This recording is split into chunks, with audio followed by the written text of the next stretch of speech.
Good morning. We'll be having biology for senior secondary school 1 today. That's SS1. And we'll be looking at the topic control of vectors. Control of vectors. We started this topic last week, Monday. We'll talk about microorganisms and better health. We'll look at how we can control some harmful microorganisms in our surroundings. And we said we can control them with the use of drugs and antibiotics, preserving our food either by salting, and also through immunization and vaccination. And we also said that the use of antiseptics can also be adopted, and quarantine service too can also be put in place so that any infected person or animal can be separated from the people who are healthy in order to have a better health. And lastly, we also said that personal hygiene is also mandatory to have a better health. So today we are looking at the control of vectors, and our learning outcome says by the end of the lesson, each and every one of you should be able to 1. Define vectors, 2. Itemize at least 3 types of vectors, and lastly discuss how mosquito as a vector can be controlled. So let's look at the definition of vectors. Alright, a vector is an animal which transmits a disease-causing organisms from the victim of that disease to another person. An animal which transmits a disease-causing organisms, that's the pathogen, from the victim of that disease to another person. That is what we call a vector. Any animal, any organisms that is capable of transmitting a disease to another organism is what we call a vector. Detailed information on the diseases organisms carried by vectors include the disease and mode of transmission. That is what that one is talking about. Any organisms or animal that is capable of transmitting disease to another organism is what we call the vector. And another thing we need to know is that they have those organisms that we're talking about, they have disease, and they also have their mode of transmission to another organisms.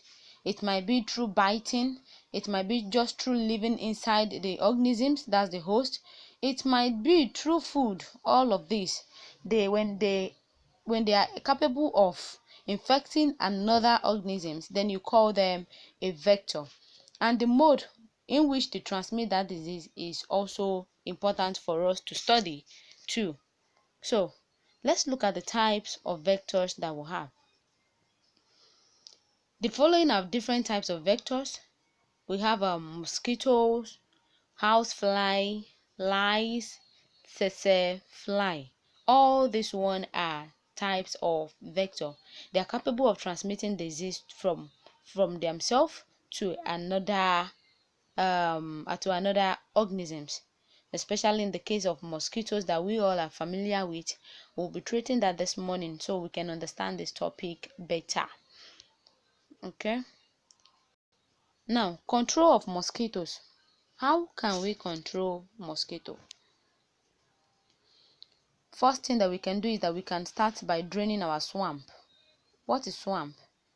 Any place that is any area or a land or a particular place that is covered that has a lot of water, you call it swamp. You can also relate it to flood, you call it swamp.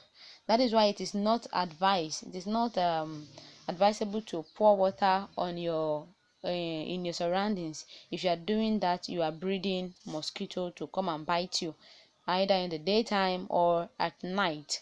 Now the draining of swamp is to destroy the breeding ground for mosquitoes. They will not have a place to stay in where they'll begin to breed and they'll begin to increase in number. Number 2, clearing bushes around houses. This is also done to reduce the hiding places for adult mosquitoes.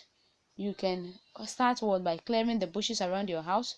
When you do that, it will reduce the hiding places for adult mosquitoes. If you leave your environment to be bushy, you are also calling in mosquitoes to come and feed on your body, in which they become a vector to you. The third one says we can also sleep in room protected by net. We can sleep in the room protected by mosquito net. By so doing, you are preventing yourself from mosquitoes bite. So there are other ways we can also control mosquitoes. There are thousands of them. You can, like even that swamp area that we're talking about, you can also spray it with insecticide, and you can also use insect repellent on your body.